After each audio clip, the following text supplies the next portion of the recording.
baraka ni Yesu Baba. Milele milele Mungu wa baraka ni Yesu. Ni Yesu. Ni Yesu. Ni Yesu. Ni Yesu. Ni Mungu Baba. Ni Yesu. Ni Mungu Baba. Ni Yesu. Ni Yesu. Ni Yesu. Hallelujah, hallelujah, Jesus-Christ Nazareth, I thank you. I lift up your name, oh Jesus. I glorify you, Jesus. I magnify you as the master of our King, oh God. Hallelujah, Jesus, oh God. I magnify you, I magnify you, Jesus. I glorify you, Jesus. I magnify you. I give you honor, praise, and worship, oh Jesus. I give you praise and worship, oh Jesus. You are the only one, oh God. You are the only one, oh God, who is mighty in our life. You are the only one who is mighty in our life. You are praised. You are glorified, Jesus. You are glorified, Jesus. You are glorified, Jesus. You are glorified, Jesus. You are glorified, Jesus. Hallelujah, hallelujah, hallelujah, hallelujah, hallelujah, hallelujah, hallelujah, hallelujah, hallelujah. I give you honor, praise, and worship. Who shall be like you, God? Who shall be like you, God? Who shall be like you, God? Who shall be like you, Jesus? Who shall be like you, Jesus? Who shall be like you, Jesus? Hallelujah. I give you honor. I give you honor. Hallelujah. Hallelujah, Jesus of God. Hallelujah, Jesus. Hallelujah, Jesus. Hallelujah. I bless you. I bless you. I bless your name. I glorify your name. I honor you, Jesus. I honor you, Jesus. I honor you, my master. I honor you, my master. I honor you, my master. I honor you, my master. I honor you, my master. You are worthy to praise and magnify. Day and night you are there for us. Ora mashara kambakaria. Ere kembekeria kala mashandama. Olo mokoria kambakaria kala. Alléluia, alléluia. Dieu, Dieu et tu resteras Dieu. Alléluia.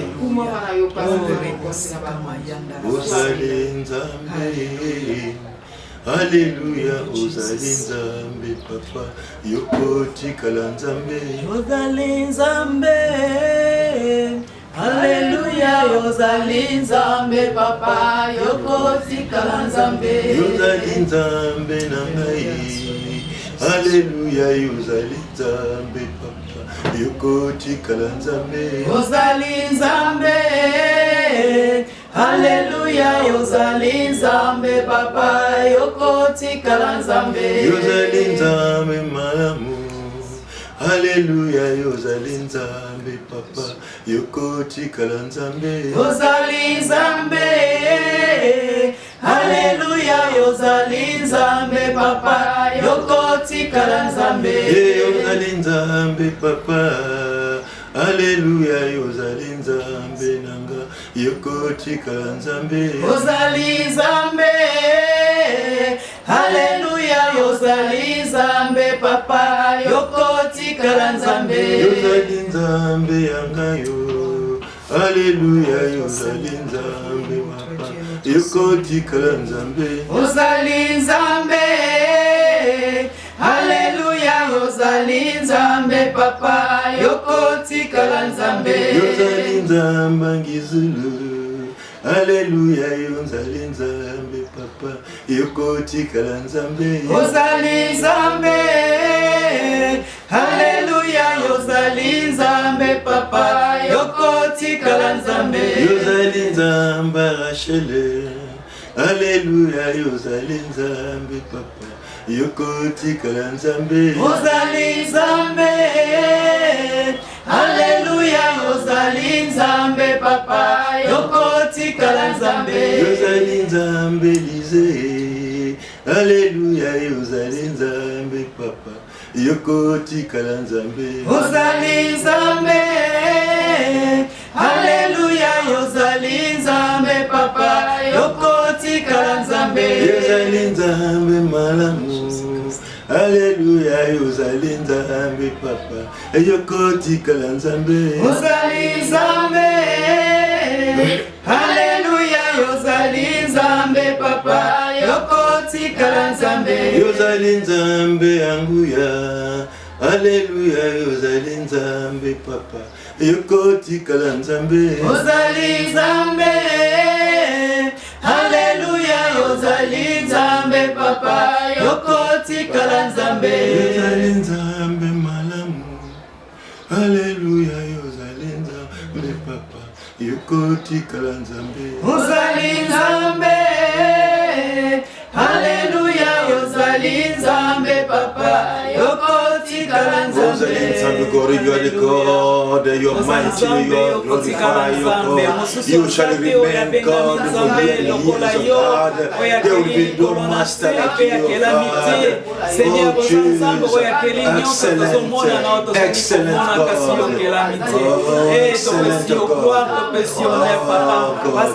You are excellent. You are the only unique God. The God who created heaven and earth. You are the God who knows everything. You are the God who knows everything. Hallelujah, Jesus.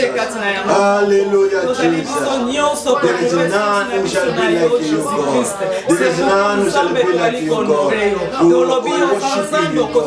We are worshiping you, Jesus. We are worshiping you, Jesus. We are worshiping you, Jesus.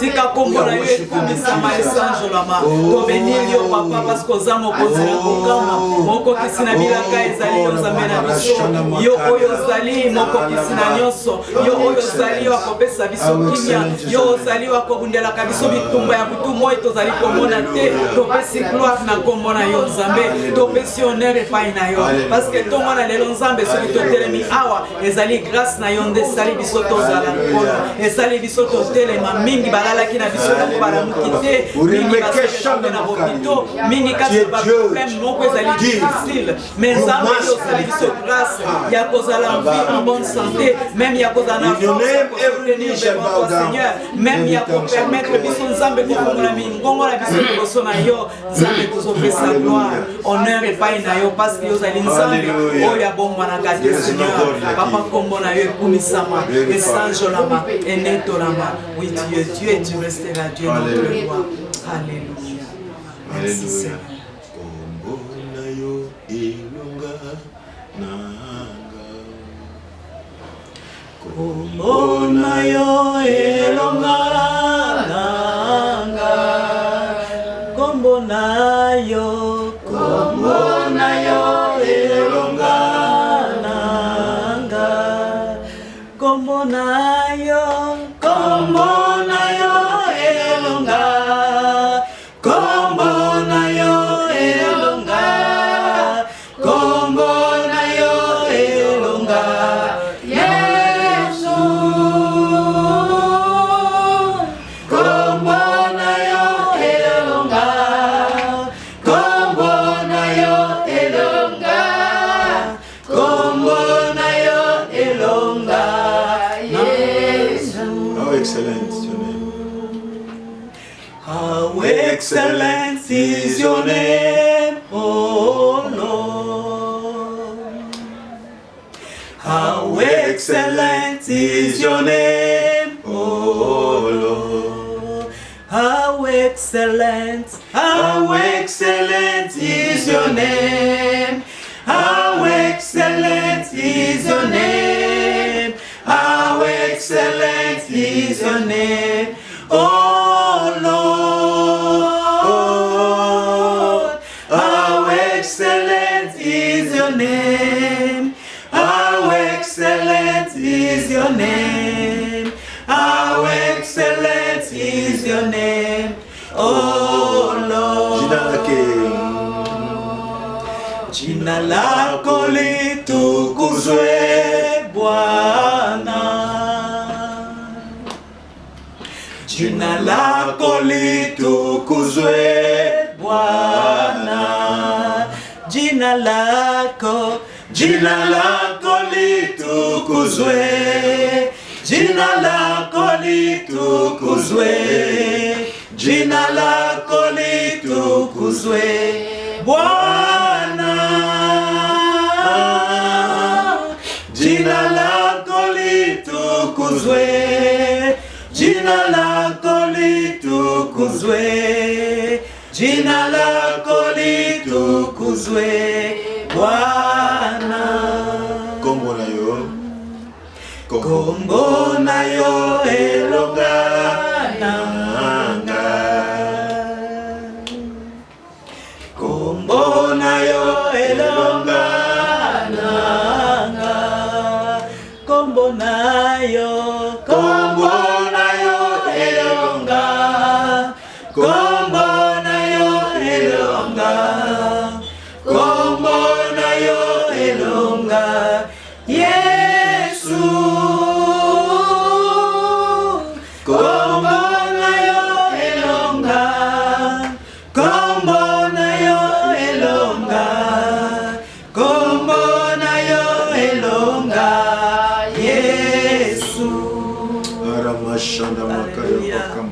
Merci Seigneur, kombo na yo ndeza elonga na biso. Kombo na yo Yesu ndezali elonga, tozali kokumisa kombo na yo.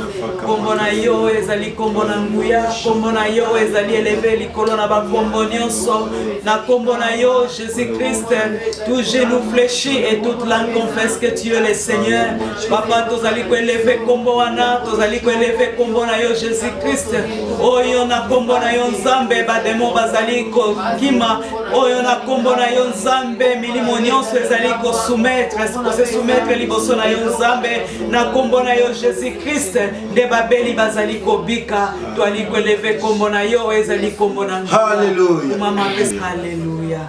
Merci. Father, in the name of the Lord Jesus, Papa, na kombo na Yesu Kristo, I want to thank you and appreciate you this time nazali kopesa yo merci pe konore yo na tango oyo, because you have given us the breath of life parce que yo pesi biso souffle de vie, and you have defended us against any trial of the enemy. yo sili ko défendre biso liboso na problème nyonso ya monguna. You have been God for us for many years. Yo zali Nzambe pona biso depuis longtemps. Even to wake up this morning, it was by your grace. Même biso ko se réveiller na tongo na lelo ezali grâce na And yo. we can only worship you and magnify your name. Na yango toye seulement ko honorer pe ko glorifier kombo na yo. I'm magnifying you because you are the one who is the creator and the master of our life. Tozali ko magnifier yo Nzambe parce que yo ndo zali créateur ya vie na biso. And you are worthy to receive honor. Parce que ozali digne ya ko recevoir You are honneur. worthy to receive honor. Ozali digne ya ko recevoir honneur. You are worthy to be glorified. Ozali digne d'être glorifié. It is only you. Ezali nde yo. Nobody was your advisor. Mon côté azali conseiller na yo. Nobody has been your Pe advisor mon côté azala conseiller na yo. for you to create this Po world. yo oyeba ko créer mon You are there as the Father. yo zali wana lokola You papa. have been with your Son Jesus Christ. Pe Jésus Christ lokola And you mwana. have been with the Holy Spirit. Pe Saint-Esprit. Even now, as we are together, Pe na tango tozali we elongo. know that in your Trinity you are present. Pe toyebi yo zali elongo na biso kati na And you trinité na want yo. only your will to be done. Pe na moment oyo toza seulement na besoin ya volonté na yo ezala. Only your will to be known, the perfect will of you, God. Volonté na yo parfaite nde ezala reconnue. And we want to reduce for you to be increased. Papa biso tolingi to décroître po yo accroître. Let your name be seen. Tika ete kombo na yo nde emonana. Let your word be heard. Pe tika ete parole na yo Nzambe nde eyokana. Let this word change the life of each and every person. Pe tika ete parole oyo yango eyeba ko changer vie ya moko Because the na Bible moko. tells us that you sent your word and the word healed them. Parce que Bible ezali koyebisa biso que tu as envoyé ta parole et ta parole les a guéris. Many people are troubled because of this COVID-19. Bato mingi bazali troublé pona problème ya COVID-19. Many people are in the hospitals. Bato mingi bazali kati na bopito. Others are still doubting if they are a subject of COVID-19. Pe ba misusu bazali nanu komituna soki pe bango bazali déjà ba victime ya COVID. But you God and you send your word. Mais yo nzambe na biso otili ko envoyer parole na yo. And when the word comes, it heals. Peto yebi tango yo sili ko tinda liloba tango yango yaka po It egeri. heals psychologically. Ezali ko guérir psychologiquement. It shall heal physically. Ezali ko guérir physiquement. And people will come from that trauma of COVID-19. Peto yebi ete bato bako bimakati na traumatisme ya COVID-19. As we are heading towards a new trend of the church, Lolenge biso tozali deja kokota na moment ya nouvelle élan ya église. where we shall prepare the people of God, Esika wa pesengeli na biso to préparer peuple de Dieu. where we shall make the church of disciples, Esika wa pesengeli na biso to yeba ko préparer ba disciples. people who can carry the word of God, Bato oyo bazali prêt ya komema parole de Dieu. people who are going to sacrifice their lives for the work of the ministry, Bato bazali prêt ya ko sacrifier ba vie na bango pona mosala ya ministère, for the kingdom to go. pona royaume na yo eyeba ko avancer. Father, we are here. Papa tozali awa. We are ready, Tozali prêt. even as we speak the word of God. Ndenge tozali koloba liloba na May Nzambe. your name be glorified. Tika kombo na yo ezala May your name glorifié. be magnified. Pe kombo na yo ezala magnifié. At this moment, Na moment oyo. cause the heart of each and every person Tika ete yo yeba kosala motema ya moto moko na moko. to receive the gospel. Eyeba ko recevoir la parole. To receive the gospel. Eyeba ko recevoir la parole. In Jesus' Au name. nom de Jésus-Christ. May somebody declare amen. Tika biso nyonso toloba amen. May we say amen aloud. Tika toloba amen. Today is another new day God has given us. Lelo ezali mokolo ya sika Nzambe apesi biso. And God has given us this time so that we can be alive. Nzambe apesi biso mokolo oyo pour que biso toyeba kozala lisusu. Not because we are better than others, Ezali te parce que biso tozali malamu koleka bato but it's mosusu. because by grace. Mais ezali par la grâce. It is by grace that we are living. Ezali par la grâce que biso tozali ko We vivre. are living by grace. Tozali ko vivre na grâce As ya you are Nzambe. there, Ndenge bozali wana, you are living by grace. yeba ete ozali ko vivre na grâce. It is not because you have done something special, Ezali te parce que yo sali eloko moko ezali spécial. but because we wanted you to be alive. Mais parce que Nzambe alingaki yo And you ozala. shall not take it for granted. Pena yango esengeli te yo yeba kozwango lokola eloko ya pamba. You must always have the opportunity to recognize that master, that father, that creator who keeps you alive. Na yango esengeli na biso à tout moment to luka ko créer opportunité ya koyeba ko reconnaître maître to mokonzi oyo azali ko garder biso en vie. Is keeping you because he knows that you still have something to do. Ye azali ko garder yo parce que yebi ke ezane eloko moko oyo yo esengeli nanu okokisa to osala. Because if you had nothing to do, you could just take you and go back home. Parce que soki ayebaki ete yo mission na yo ese sili tozana eloko akosala tende asi azwi yo kaka. When Jesus came and his mission got finished, when he was 30 years, he took him back. Parce que tango Jésus-Christ ayaki pe ayebaki ko accomplir mission na ye na âge ya 33 ans penzamba ayebaki kozwa ye. And when Peter came, he did his mission of alerting the church and ministering the church, giving the mighty gospel. He went. Petango Pierre ye ayaki tango asali pe mission na ye asali mission na ye ya koyeba komema mouvement makasi ya Saint-Esprit kati na église petango mission ne sila ki ye akenda. Each one of us has a limited time. Alors tout et chacun de nous toza na temps moko limité. We have a limited time Toza na temps oyo ezali limité to be on earth. ya kozala awa na mokili. During the time, how did I use it? Alors na moment wana na temps oyo epesameli ngai comment est-ce que nakoki ko utiliser temps wana? How did I use my time on earth? Ndenge nini esengeli ngai na utiliser temps na ngai kati na mokili? And now, do you know the timing we are in? Est-ce que na moment oyo tozoyeba temps nini tokomi na yango? It's the time of the preparation for the coming of Jesus. Et tokomi na tango ya préparation pona revenu ya Jésus-Christ. The coming of Jesus Christ. Revenu ya Jésus-Christ. Oh God, we know that coming of Jesus Christ or avènement, that coming of Jesus Christ. We know. Sorry. Toyebi ete bozongi ya Yesu Kristo shall be like a thief. Ekoya ndenge Bible lobi lokola moyibi. The way he enters in a house, ndenge moyibi akotaka na ndako, nobody knows how he enters. Moto moko ta koyeba kelelo moyibi akoya. Nobody knows when will he come. Moko ta yebi ndenge akokota. Unless you are alert. À moins que yo ozala éveillé. unless you are alert. À moins que ozala éveillé. And us, Na yango biso. I know we are alert. Esengeli na biso penga na yebete tozali éveillé. And we must make others alert. Pesengeli na biso lokola tozali éveillé tosala pe ba misusu bazala éveillé. That is why God is taking a new trend. Yango wana nzamba linga kotisa biso na nouvel élan. In the new trend, God want to have a paradigm shift. Na élan oyo ya sika nzamba linga kotisa biso na changement moko fondamental. And that paradigm shift must be very fundamental.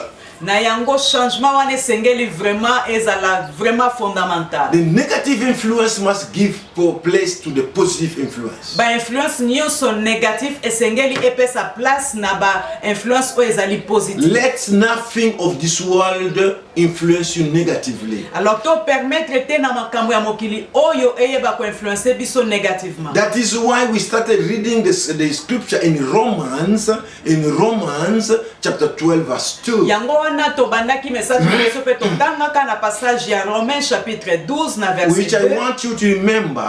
Oyo na lingi ete biso nyonso toyeba ko se rappeler na yango. I want you to remember. Na lingi ete to se rappeler. It says this. Elobi boye. Don't copy the behavior and custom of this world, but let God transform you into a new person by changing the way you think. Then you will learn to know God's will for you, not for anybody else, for you, which is good and pleasing and perfect. That is the scripture we read and we shall continue with. Alors passage na biso wana wezali na Romains 12 chapitre 12 verset 2 oye lobi na biso boye te biso toyeba ko se conformer na makambo ya mokili oyo te kasi toyeba ko zala changer transformer renouveler na ba même na ba pensée na biso boye te biso toyeba maintenant ko comprendre volonté ya Nzambe ezali nini volonté na ye oyo ya malamu pe oyo ezali parfait. If you can understand the key word is don't behave, don't copy the things of this world. Alors na passage oyo ezali vraiment clé oyo biso esengeli na biso to yeba ezali oyo bazoyebisa biso ne vous conformez pas aux choses de ce monde. But be transformed for a new thing or for the things God wants you to know. Mais tozala transformer na makambo oyo Nzambe alingi biso toyeba. What is God's will for you? Toyeba volonté ya Nzambe pona biso ezali. What is God's will for the kingdom? Volonté ya Nzambe ezali nini pona royaume na ye. And we started studying the keys. Alors tokomaki déjà na niveau tozalaki ko étudier ba clé na biso. One was be called of God. Alors to bandaki na ba clé ya changement fondamental pe ya clé na biso ya liboso to lobaki sengeli na yo oyeba appel to vocation na yo. What you call the paradigm shift keys. Alors otozali ko lobela ba clé ya changement fondamental. For you to have what you call a change, a total change for the sake of the kingdom advancement. Alors ba clé oyo e ko permettre yo oyeba ko zwa changement na fondamental na vie na yo pour na avancement ya royaume de Dieu. We told you that the first key was understanding the calling of your life. Alors clé na biso ya liboso esengeli na yo oyeba ko comprendre vocation to appel na yo ezali nini. We said we have the general calling and we have a specific calling. Na yango esengeli na biso toyeba eke toza na appel général pe toza na appel spécifique. You have a call in your life. Oza na appel na vie na yo. But you belong to a same family.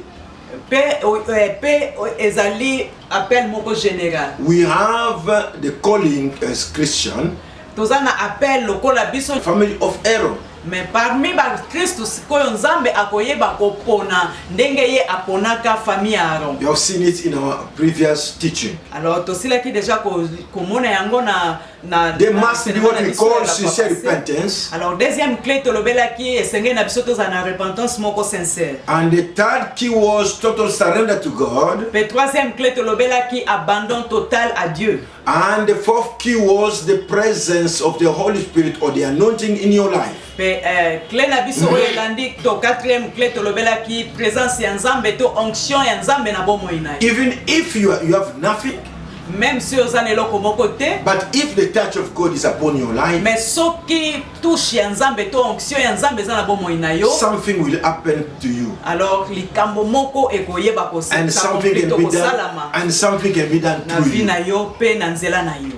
So and then we went to the fifth key. Le cinquième clé na biso tolobelaki the practical use of God's word. Tolobelaki pratique de la parole de Dieu. The practical use of the word of God. L'utilisation pratique de la parole de Dieu dans nos vies. A person like Joshua was told, meditate the word of God day and night, and then we shall be successful. Alors motolokola Josué balobelaki ye ayeba ko méditer la parole jour et nuit pour que ye ayeba ko zwa succès. Who does not want to get success? Alors nani oyo na posa ya succès? Not this worldly success. Tozolobela succès ya mokili oyo. We are talking the success that is coming from God. Mais tozolobela succès oyo ezali ko ute pa na in the area God has put you, na esika oyo Nzambe in the ministry God has given you, na ministère oyo Nzambe apesi yo. Maybe you are an architect. Peut-être que ozali architecte.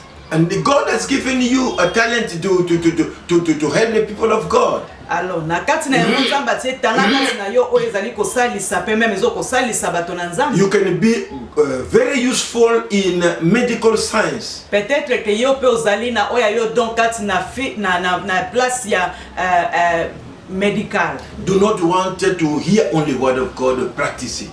Alors na yango ezaka kate biso ko yoka liloba na Nzambe metango yoki liloba na Nzambe o pratique yango na esika oyo Nzambe atie yo. The sixth point we talked about prayer. Alors cinquième point na biso tolobela ke ezali prière. We know how prayer helps men.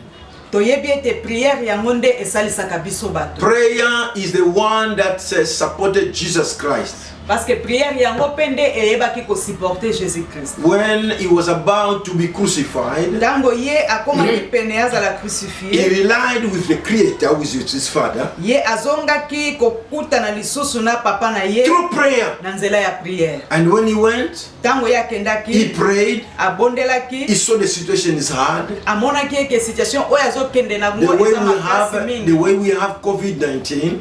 Ndenge tozomona COVID-19. Do not even cry to the doctors. Kolele pa ba docteur te. Do not even cry to the ballistic, I don't know who. Alors kokende pe koluka ba médecine traditionnelle te. But turn to Christ. Mais tika to tourner miso na biso epai na Yesu Christ. He will give you direction. Ya kopesa yo direction. And then na yango, you can go to the doctor. Yokoyeba kokende komona ba docteur. You can go to the herbalist. Okoyeba kokende soki okomona ba médecin traditionnel. And in your prayer you always say that your will be done. Be done. Mais na kati ya prière ya Yesu Kristo tangu yazaki ko prier na suka ya lobaki boye tikande volonté na yo esalama. But the Bible says in the book of John. Alors Bible zoyebisa biso na mokanda ya Jean. If you open the book of John chapter 9, na Jean chapitre 9, if you go to verse 32, na verset 32, there is something I want to read with you. Ezaneloko moko kuna na lingi na tanga elongo na bino. Verse it says, never, we start with verse 31. Well, God doesn't listen to sinners, but he is ready to hear those who worship him and do his will. Amen. Donc on va dans verset 31 balobi boye.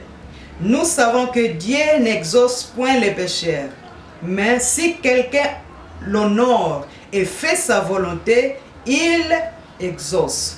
God will never hear the prayer of sinners. Nzambe ayokaka losambo ya basumuki te. That is why we let's start by repenting ourselves. Yango wana na tango nyonso tobandaka na koyaka liboso na Nzambe na repentance. Jesus, being sure of himself, Jésus Christ oyo azalaki sur ya ye moko, a sinless man, oyo azalaki na lisumu te, he knew how to pray and how to, where to pray. ayebaki ndenge ya kosambela, esika nini ya kosambela, And he went to pray that day with some disciples. Pe na mokolo wana ye akende kobondela elongo na badisiple na He got ye, success. pe ayebaki kozwa You succès. know the story of Silas and Paul. Pe toyebi lisusu lisolo ya Silas pe When they ya were in Paul, ya prison. Paul tango bazalaki na prison. You know the story of Peter when he was arrested. Toyebi lisolo ya Pierre tango azalaki arrêté. How the church prayed. Lolenge nini église ebaki ko prier. I don't want to insist on that because I've already spoken about it. Alors on a ko insister mingi na poana te parce que sina lobelaki yango The déjà. seventh key, Alors septième clé na biso it was ezalaki the use of power and authority in Jesus' name. comment utiliser le pouvoir et l'autorité qui est dans le nom de Jésus-Christ. In the midst of experiences the Jew had, Na kati ya expérience nyonso ba juif bazalaki na yango, for which God exposed them the way we are exposed today to COVID-19. oyo Nzambe permetaki bango balekela lolenge moko a permettre biso to lekela Do COVID-19. you know that we are living with COVID-19 now? Est-ce que tozoyeba ke tozo vivre na COVID-19 sikoyo? Do you know that it's not only COVID that is a sickness? We had sicknesses or leprosy, we had malaria, we had everything. So we are living with them. Esenge na biso toyeba ke ezakaka COVID-19 tene tozo vivre nango, lepre ezalaka, ba malade bele yaki, ba malaria, pe tozo vivre na yango. And there will be again more than COVID-19. Be ezana oyo ezali koya oyo ezali plus que COVID-19. But I'm telling you one thing. Mezane loko moko nga nazo We have Jesus in us, tozali na Jésus Christ kati who na has biso. power and authority. Oyo azali na pouvoir pe autorité. For him, in his name, every knee shall bow down. Parce que na ye na kombo na ye na mention ya kombo na ye nyonso esengeli esa genou. Even those diseases Même ba maladie shall bow down. eko yeba ko sa genou liboso na ye. That is why when children of Israel were exposed to experience, he promised them that you are my people, I'll show you my power, and you shall be able to do whatever you wish. Na yango na tango bana Israel bazalaki exposé na experience o bazalaki na yango ye na kati na liloba na ye aprometaki bango alobi bozali peuple na ngai. Alors na nguya na ngai na koyeba kosalisa bino po bino bosala oyo bino bokolinga kosala pe bokende sika oyo bino bokolinga kokende. If you get the book of Zechariah, Soki totangi na mokanda ya Zacharie chapter 10, na chapitre 10 and look at the verse 12, na verset 12, there is something the Lord is saying. ezane loko moko kuna oyo Nzambe azali koloba. Go to the book of Zechariah. Zacharie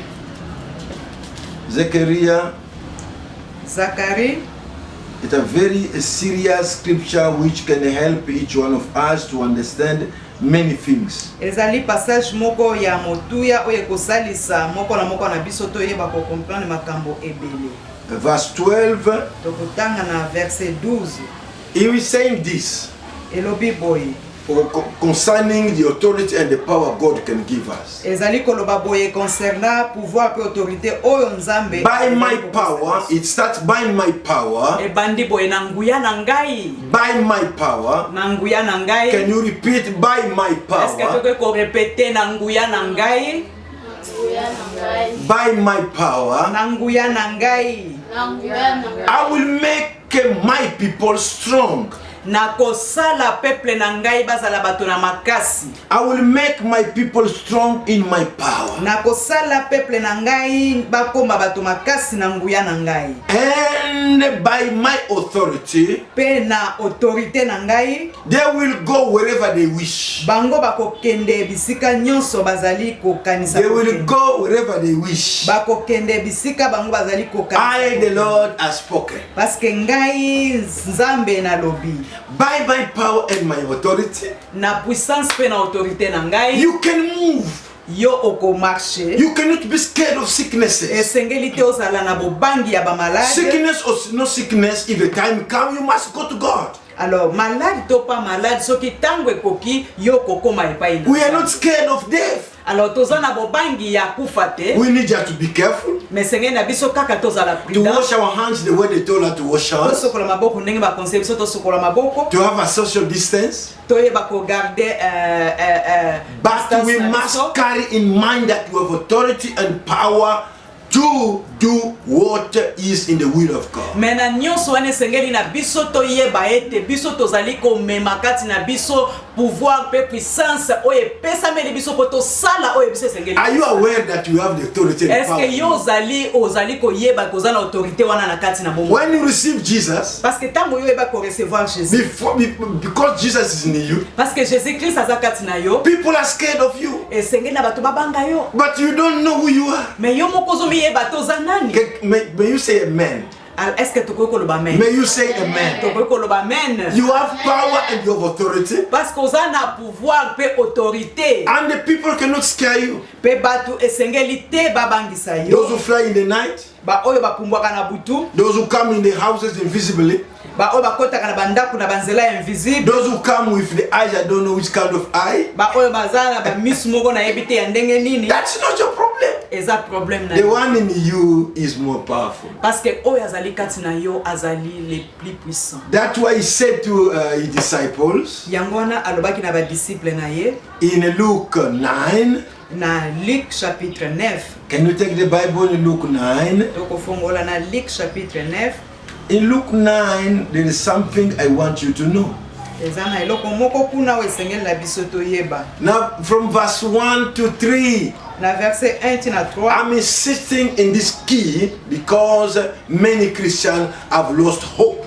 Alors nazali ko insister na clé oyo parce que tozana ba Kristo mingi o basili déjà ko perdre. As long as we have Jesus in our life, mais senge na biso to yeba ete aussi longtemps que tozana Jésus Christ, we have power and authority, biso tozali na puissance pe autorité, and we can move with that authority and that biso power. senge na biso to marcher pe to kende na nguya wana oyo tozana. Verse 1 say, one day Jesus called together his 12 apostles and gave them power and authority to cast out demons and to heal all diseases. Alors ezali ko yebisa biso boye ke Jésus Christ mokolo moko ye ayeba ki ko rassembler ba disciples na ye bango nyonso 12 pe ayeba ki ko pesa bango force et pouvoir ba yeba na ko yeba ko chasser ba démons. I will assist to heal all diseases. Ko chasser ba démons pe ko guérir toute maladie. To heal all diseases. Ko guérir toute maladie. Not some diseases. Alobaki te quelques maladies. All diseases. Mais alobaki toute maladie. And that is including COVID-19. Alors na yango ezali même na COVID-19 na kati na yango. And other COVID that are prepared. And even when the insect like a chikungunya will come and do whatever you want, there is a power in Jesus. Même tango ba insect o bazobenga chikungunya bakombo wana tango bakoya metoye baeke tozana nguya kati na biso. God is on our side. Nzambe azali. In verse 2 he said, then he sent them out to tell everyone about the coming of the kingdom of God and to heal the sick. Pe na verset 2 ba yebisa ki biso boyete Jésus Christ les envoya prêcher le royaume de Dieu et guérir les malades. And verse 3, don't even take along a walking stick. He instructed them, no a travel's bag, no food, no money, not even an extra coat. Alors dans verset 3, alobi ne prenez rien pour le voyage, leur dit-il, ni bâton, ni sac, ni pain, ni argent, et n'ayez pas de tunique. That is why I'm telling you the power in Jesus is with you. Yango wana nde nazoloba eke puissance pe pouvoir ya Jésus Christ ezali kati na biso. Jesus demonstrated that power. Pe Jésus Christ ye ayebaki ko faire démontrer. Even when the devil came to tempt him. Même tango oyo diable ayaki pona ko tenter ye. He used the same power. Ye ayebaki ko utiliser pouvoir wana. The powers of darkness were scared before him. Even the people who came to arrest him the day when they wanted to go and crucify him. That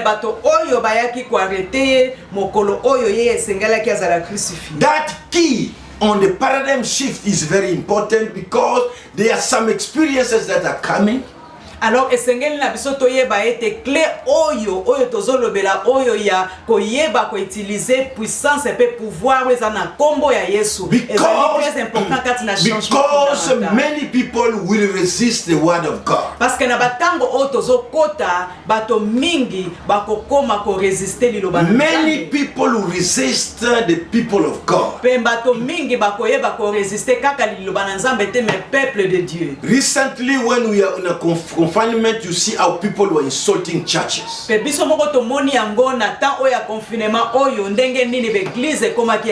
Unless you prepare yourself for that power to be established totally in you, there will be people who shall give up. Alors à moins que bisoto se préparer sikoyo pour que pouvoir et puissance de Jésus-Christ ezala vraiment établi katina biso sokite mingi na biso bakoyeba ko. There will be people who are going to deviate even the right people who want to follow the will of God out of the will of God. Parce que kozala na batu oyo bazali deja wana kaka po bayeba ko dévier batu oyo bazui décision ya kolanda Nzambe na nzela malamu.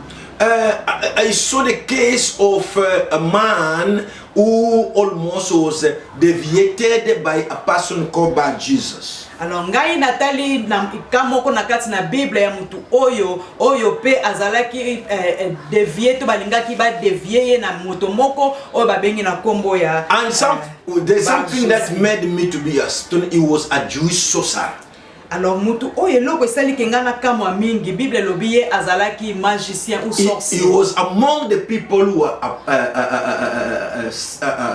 the chosen of God.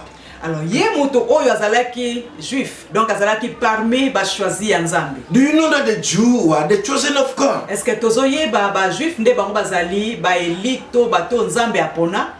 But this person Bar Jesus, mais mutu oyo na kombo ya Bar Jésus, who was a Jewish sorcerer, oyo azalaki juif mazalaki sorcier ou magicien. He went to attach himself to a man who was a governor. Alors akomaki proche ya mutu moko azalaki gouverneur na tango wana. Do you know today many governors, many politicians are attached to devil worshippers? Non, na yango lelo otozo mona ba politicien mingi ba gouverneur to bato bazui ba poste ya minene bazali ko s'attacher mingi na bato bazali ko salela Nzambe na bosolo. You will see somebody when he just become a politician, when he just become a senator, he becomes what you call a MP. He becomes, I don't know what, he must run and look for somebody who can be his Holy Spirit. Alors, tozo mona lelo oyo soki mutu kaka azui mwa position moko, azui poste akomi député, akomi sénateur, akomi tone, sika moko boye influence, tozo mona batu wana mingi na bango azokima kokende koluka, bato oyo bakoyeba ko s'attacher na bango, oyo bazui lokola bakomi lokola nde ba Saint-Esprit na. So there was a man called Sergius Paulus. Alors, ezana mutu oyo babengaki na kombo ya Sergius Paulus. Sergius Paulus. That man was a considerable man. Azalaki un homme considéré. And when he heard Paul and Barnabas were preaching the gospel, petango ya yokaki Paul pe Barnabas bazo prêcher parole de Dieu, he said, I want to hear those people. Ye alobaki nazana posa na yoka bato wana. But before they came, he was attached to a man called Bar Jesus. Alors liboso Paul na Barnabas baya po ba pesa parole de Dieu, ye azalaki déjà attaché na Bar Jésus. And his name is Elimas in Greek. Pe kombo na ye na grec ezali Elimas. That man did not want Sergius Paulus to hear the word of God. Alors Elimas tobar Jésus ye alingaki te ke gouverneur oyo Sadius ayoka liloba na Nzambe. If you want to understand it, you're going to read the book of Acts chapter 13 and you're going to read the story which I'm giving you. Alors soki oza na besoin o comprendre histoire nazo pesa ya mukie otanga yango na mokanda ya Actes des Apôtres chapitre 13. But by that time Paul was annoyed inside him. Alors na moment wana tango moto oyo azalaki ko empêcher gouverneur ayoka liloba na Nzambe, Paul akomaki na kanda. The way other people will annoy us because of the gospel to go ahead. Lolenge moko esengeli bato nde bato mingi pe bakoyeba ko pesa biso kanda o bazali ko empêcher liloba na Nzambe. The way they are closing churches, the buildings of the churches. Ndenge bazali ko kanga ba batima pote be église sangana te. The way they are saying whatever they want to say. Lolenge bazoloba o bango basengeli baloba. The fight is not against the politics, the fight is against the church. Jesus. Esengeli na biso to yeba ete combat ezali nango contre loko mosusu te mezali contre église pe Jésus. Because the time of the church is ripe. Parce que tango otokoti ezali mena tango église. When the great revival should be seen. Ezali tango oyo le grand réveil tozaki kozele sengeli ebana. Even the one who saved today, anointed by God, can move and use the authority. Tozokota na moment oyo ezali ke même oyo azali né de nouveau lelo pe oina Jésus Christ ako marcher pe ako sala miracle. And the people will bow down before him. Pe bato bakogumba maliboso na ye. People will see that God exists. Pe bato bakomona ete Nzambe azali ko existe. So what did Saul do? Alors na moment wana Paul asalaki nini? In verse 9 of Act 13. Na verset 9 ya Acte. Then Saul, also known as Paul, filled with the Holy Spirit, looked the sorcerer in the eyes. Balobi Paul oyo azalaki Saul ye ayebaki kozala rempli na Saint-Esprit pe ayebaki ko fixer misu na ye na magicien wana to na sorcier Elimas. And he said this in verse 10. Na verset 10 balobi boye. You son of the devil. Yo fils du diable. Do you know that we have children of the devil? Est-ce que biso to yebi ke toza parmi na biso toza pe na bana o in Nairobi we have the children of the devil. Est-ce que na Nairobi to yebi ke toza na bana ya diable? In London we have the children of the devil. Na Londres toza na ba oyo bazali ya diable. In Paris we have the children of the devil. Na Paris toza na ba oyo bazali ya diable. Those who have chosen to follow the devil. Oyo basili ko pona kolanda diable. In Kinshasa we have the people who are the follower of the devil. Pe même na Kinshasa toza na ba oyo bazana bango ba pona kolanda diable. Even in the church, même kati na église, they just come and to do a tactic presence. Bayaka na bango pe na église, même na église ezali seulement pour la présence. So Paul was clear. Alors na verset oyo Paul azalaki très clair. You son of the devil. Ayebisi boyabi yo fils du diable. Full of every sort of trickery. Yo oyo ozali rempli na sorte nyonso ya malice. And the villainy. And the villainy, things that are useless. Yo oyo tondi na makambo oyo ezangi tina. Enemy of all that is good. Ozali ennemi ya makambo nyonso ya malamu. You never stop perverting the true ways of the Lord. Est-ce que okoki kotika te koyeba ko bebisa banzela na Nzambe? There are those people who are going to pervert the ways of the Lord. Ezana batu oyo bakoyeba ko bebisa banzela. Mainly in these last days. Mingi na mikolo oyo ya Jesus is coming. Parce que Jésus-Christ azali koya. Many people will be diverted. Bato mingi bakozala dévier. And people will rise.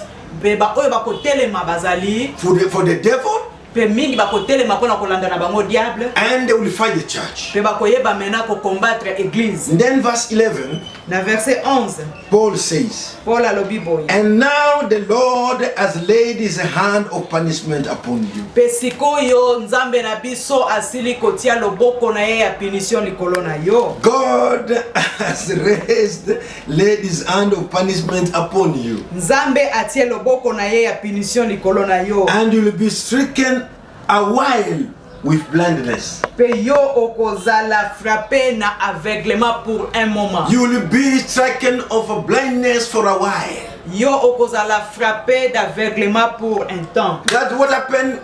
Instantly a mist of and darkness fell upon this Elimas. moko ezalaki lokola nie moko boye kwei na misu. And he began wondering about around begging for someone to take his hand and lead him. Peye akomaki aveugle na mama wana akomaki koluka mutu nini oya kosimba. Dear brethren, that is what God wants to do. Alors ntika na ebisa bino bandeko na ngai yango ne nzambe alingia banda kosala. That is a major key for now. Yango esengeli na biso toyeba ezali clé na biso vraiment makasi. Putting together with prayer, tango tosangisi yango na with the prière, anointing that Paul wanted pe na onction oyo ezalaki likolo na when he was still Saul. tango ye azalaki na Saul. That is what has come with church. Yango nde esengeli ekota. And that is what we are going to use now. Onction wana nde esengeli na biso to utiliser. Let us not relax. Esengeli na biso te to se relaxer. The devil will use politicians. Parce que le diable akoyeba ko utiliser même ba politicien. They will even start telling our children to go to church.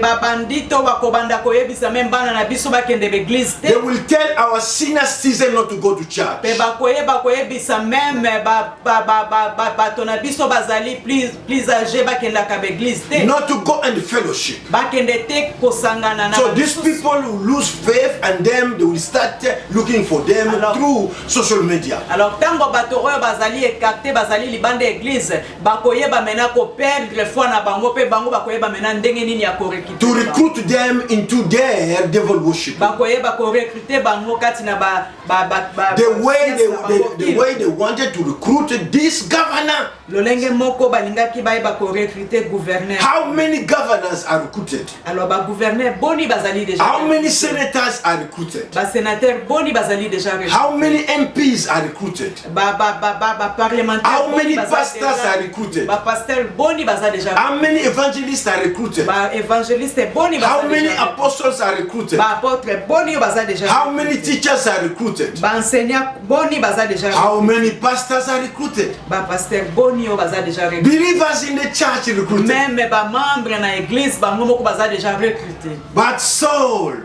Mais called Paul, Saul oya komaki Paul, he made use of the anointing of the Holy Spirit, ye na moma wana ayebaki ko utiliser puissance ya Saint-Esprit, the power and authority of Jesus Christ. ayebaki ko sale la puissance pe autorité ya He Jésus. dealt with that person, Pe ayebaki ko silisana na moto wana mba Elimas, oyo babengi na kombo ya Bar Jesus Christ, oyo babengi Bar Jesus. o babengi Bar Jésus. And then the Bible says the man became blind. Pe na moma wana Bible esi biso ke We moto wana need komaki to avec. blind the devil worshippers now. Alors biso na moma oyo esengeli na biso to banda kotinda to ko aveugler ba oyo bazali kati na ba science occulte. I'm saying the blindness of the spirit. Tozali kolobela aveuglement You spirituel. enter in a city, they are blind, they can't prevent you, and you do your work. Alors ezali lokola yo okoti na cité moko boye ba oyo nyonso bazali kuna ya mabe bazali aveuglé pour que yo ozwa tana yo osala musala. When you have done your work, they will realize the tangu yo sisi musala na yo nde bango bakoko kwa malamu. and they will follow you. Bakoluka balanda yo. They were giving me a story yesterday Alors lobi eleki bazako pesa ngai lisolo moko. in Brazzaville. Zali na Brazzaville. There's a place, there's a forest where it is known among the Bateke that nobody can enter. Ezana forêt moko kuna wezali reconnu parmi bateke ke moto moko takokota kuna. And somebody was given the mission by a leader in one country. Pe moto moko apesa ke mission na dirigeant moko ya pays moko songolo. Let him go there and take the soil. Ba akende na forêt wana po azwa mabele ya forêt wana. He even called a person who was a bishop in one of the church. Pe babenga ki moto moko oyo azalaki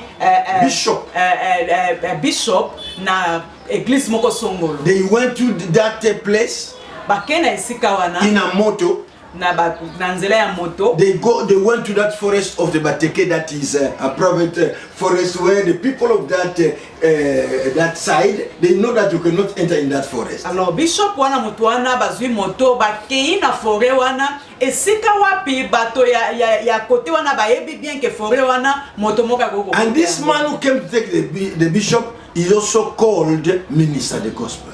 Alors oyo abengaki bishop wana po bakende ye paza moto babengi ke asalela kanzanga de Dieu. He managed to take the soil. Te bakoti bazwaki mabele They did not know that there is a giant demon in that forest who controls the things in that forest. Alors bango bayeba kite te na forêt wana eza na géant moko démon moko géant oya contrôle akawa. As they entered in they took the motor going back. Alors tango bango bazui moto na bango po babima sikoyo bazonga. They are moving well. Bazaki ko tambola malamu. Reaching in a corner. Tango bakomi na kwe moko. There is something that took the motor and threw them out.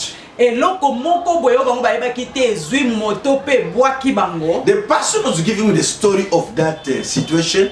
Moto bandai ko pesa lisolo ya situation oyo. The very person who went slept in his room. Ezali moto oyo. He slept in his room. That pastor was telling me the story. Alors pasteur oyo bandai ko pesa ngali solo oyo ezali pasteur wa lala ki na chambre ya moto oyo akotaki kuna. Then for a minute, maybe 10 minutes, they died. Alors pendant 10 minutes batwana c'est comme si bakufaki. This man, now whom they went to came to call, who did not know anything, he just said in the, oh God, will I die like this? He saw himself waking up, but the leg was already in a trouble.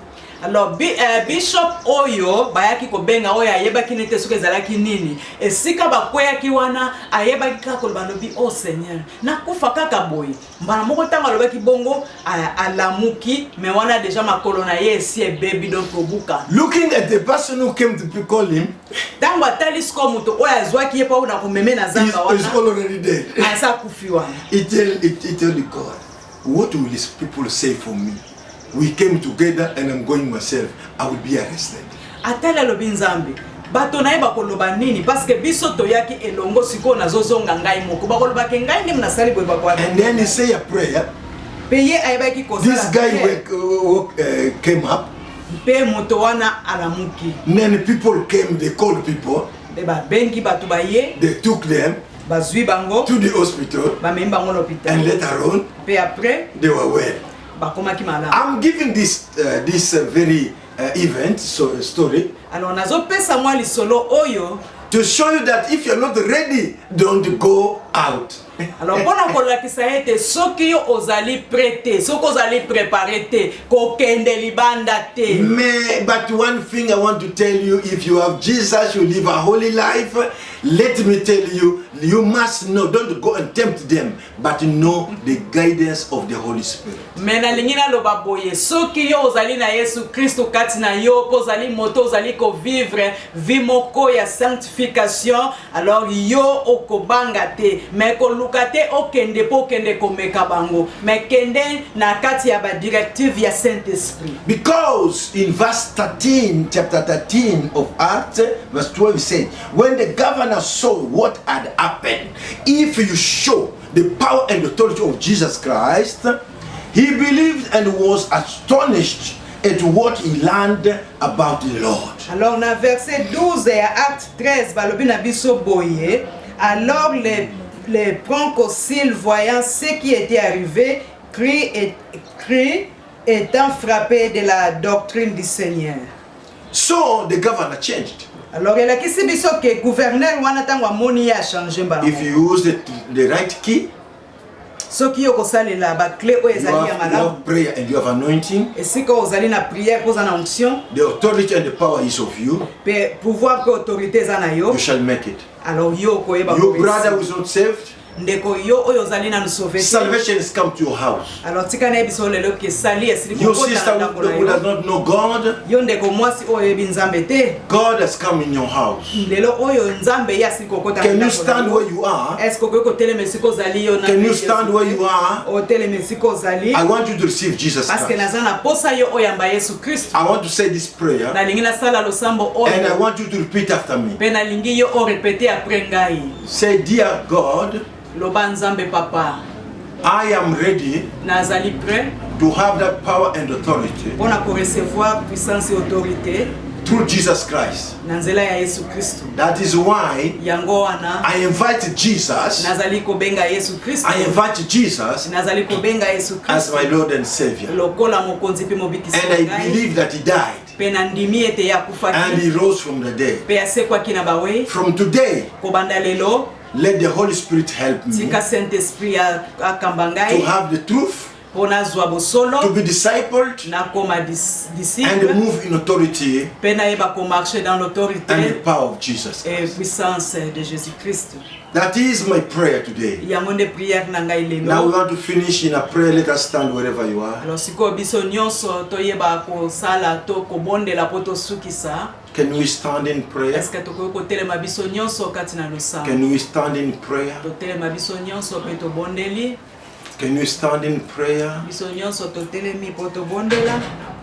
Anointing fall on me. Anointing fall on me. Let the power of the Holy Ghost fall on me. Anointing fall on me. Can you sing anointing? Anointing fall on me. Anointing fall on me. Let the power of the Holy Ghost fall on me. Anointing fall. Father, in the name of the Lord Jesus Christ, today you have given us this opportunity to hear the word of God. In the book of Romans chapter 12 verse 2, concerning the paradigm shift, God, we need to see it in the church. And I'm praying for the believers to have that the seventh key concerning the power and authority of Jesus Christ in them, so that they can move in authority at this time when God wants a great revival of the church. God help us to move cities, help us to influence men and women in the ways of Jesus Christ, that they will know the truth and the truth shall set them free. In the name of the Lord Jesus Christ. Father, I'm praying for the brothers and sisters who are in this audience, those are in this audience, in the fellowship, wherever they are, those who are here. I am praying, oh God, for the new anointing upon their life, like the anointing that was in Elijah came to Elisha, the anointing that was in Jesus to be upon the church, to be upon our brothers and sisters, and to move with conviction, to move in conviction, that with God, we shall do exploits, and we shall crush the head of the enemy. Jesus will destroy the enemy through us. Father, I pray for the people to be healed of any disease, wherever they are. Those who have hypertension, those who have legs issues, those who have problems of COVID-19, the power of healing, has come to you, Now as I'm speaking, the anointing of healing, the miracle anointing is upon your life now. You are getting a change. You are getting a change in your life. You have a psychological disease. You don't know what to do. The Lord is coming to meet you, and the answer is with you now. Today, there's a change in your life. Physical change, soulish change, and even your spirit things are changing. The Lord has come to visit you because there is a new trend in the church. There is a paradigm shift today. The Lord has visited you. He wants to use you to change many people. In Jesus' name. In Jesus' name. May the Lord cover you by the blood of Jesus. May His divine wings be upon you, and that you will not be a victim of the enemy. As you stand in authority to help people in the body of Christ and in the kingdom. In Jesus' name, the name above every name, I have prayed. Can somebody say a better amen? Amen. Can we say, give a hand clap the Lord Jesus?